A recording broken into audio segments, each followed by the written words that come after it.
the hospital on the 29th of November.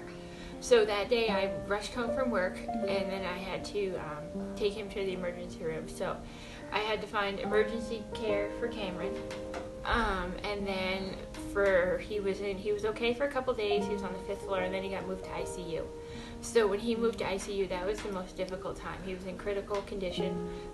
We actually didn't know if he was gonna make it.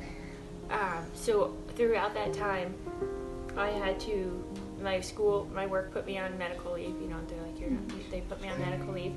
But I had to coordinate my husband's care, be at ICU, and still take care of Cameron. So I had to find babysitters for Cameron. My dad came out, so that helped. But there was one night that that they talked about Mike might have kidney failure. And if he had kidney failure, they were going to have to put him on dialysis. So we as a family talked about what would that look like. And I left that night, and I had to come home, and you're emotionally drained from that conversation, from knowing what could happen, to having to put a 2-year-old to bed. You know, to take care of a 2-year-old, put him to bed and still take care of him.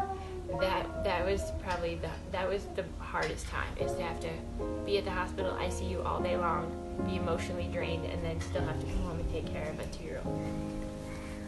That's probably the hardest. That was the hardest. It's helped me because all of our family. I had my dad here. He left, so I have no family here.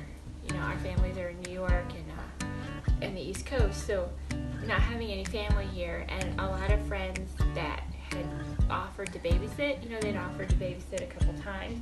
So I don't have anybody. I don't want to ask them again. You know, we had done Sign Up Geniuses, and that kind of faded. People are like, you know, into evening.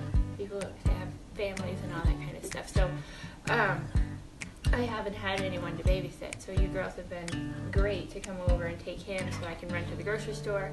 I can, you know, I've had a couple other appointments to do. But that's been extremely helpful to have somebody come in and help